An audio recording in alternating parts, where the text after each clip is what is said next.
ಕತ್ತರಿಸುವುದು ಮತ್ತು ರೌಟಿಂಗ್. Green panel MDF board ಅನ್ನ ಯಾವುದೇ ಕೆಲಸದ ಸ್ಥಳದಲ್ಲಿ ಸುಲಭವಾಗಿ ಕತ್ತರಿಸಿ ಜೋಡಿಸಬಹುದು, ಅದು ಕೂಡ ಕಡಿಮೆ ಸಲಕರಣೆಗಳೊಂದಿಗೆ. ಗ್ರೀನ್ ಪ್ಯಾನೆಲ್ ಎಂಡಿಎಫ್ ಬೋರ್ಡ್ಗೆ ಯಾವಾಗಲೂ ಸಹ ಗಟ್ಟಿಮರದೊಂದಿಗೆ ಬಳಸುವ ಸಲಕರಣೆಗಳನ್ನೇ ನಾವು ಬಳಸಬೇಕಾಗುತ್ತದೆ.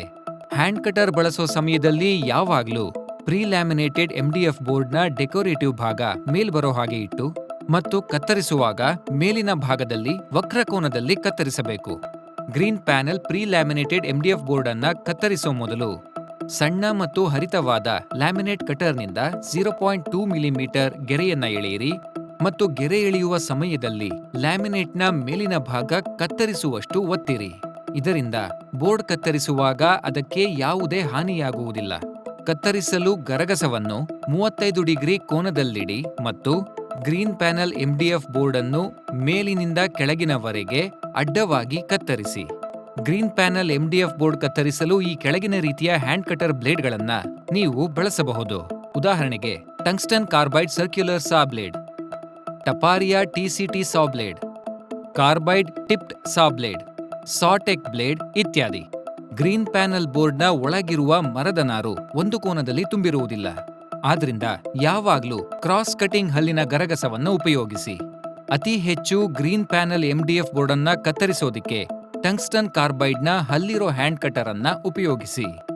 ಕಾರ್ಬೈಡ್ ಕೋಟೆಡ್ ಬ್ಲೇಡ್ನ ಆಯಸ್ಸು ಸಾಧಾರಣ ಬ್ಲೇಡ್ಗಿಂತ 20 ಪಟ್ಟು ಹೆಚ್ಚಿರುತ್ತದೆ ಮತ್ತು ಇದು ಹೆಚ್ಚು ವೇಗದ ಸ್ಟೀಲ್ ಟೇಬಲ್ನ ಮೇಲೆ ಚೆನ್ನಾಗಿ ಕತ್ತರಿಸುತ್ತದೆ.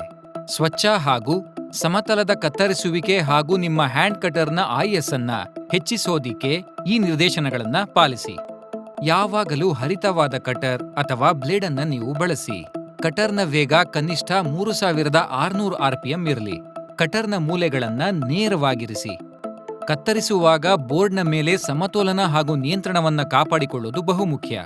ಸಿಎನ್ಸಿ ಒಂದು ವಿಶೇಷ ತಂತ್ರಜ್ಞಾನದಿಂದ ಕೂಡಿದ್ದು, ಯಾವುದೇ ವಿನ್ಯಾಸ ಎಷ್ಟೇ ಸಂಕೀರ್ಣವಾಗಿದ್ರೂ ಸಹ ಇದನ್ನ ಬಳಸಿ ಅದನ್ನ ಸುಲಭವಾಗಿ ಮಾಡಬಹುದು. ಸಿಎನ್ಸಿ ಪ್ರಕ್ರಿಯೆಯಲ್ಲಿ ಕಂಪ್ಯೂಟರ್ನಿಂದ ಮಷೀನ್ ಅನ್ನ ಚಲಾಯಿಸಲಾಗುತ್ತೆ. ಇದರಲ್ಲಿ ಕೆಲಸವನ್ನ ಅಗತ್ಯಕ್ಕೆ ಅನುಗುಣವಾಗಿ ಪೂರ್ವ ಪ್ರೋಗ್ರಾಂ ಮಾಡಿ ಕಂಪ್ಯೂಟರ್ಗೆ ಹಾಕಲಾಗುತ್ತದೆ.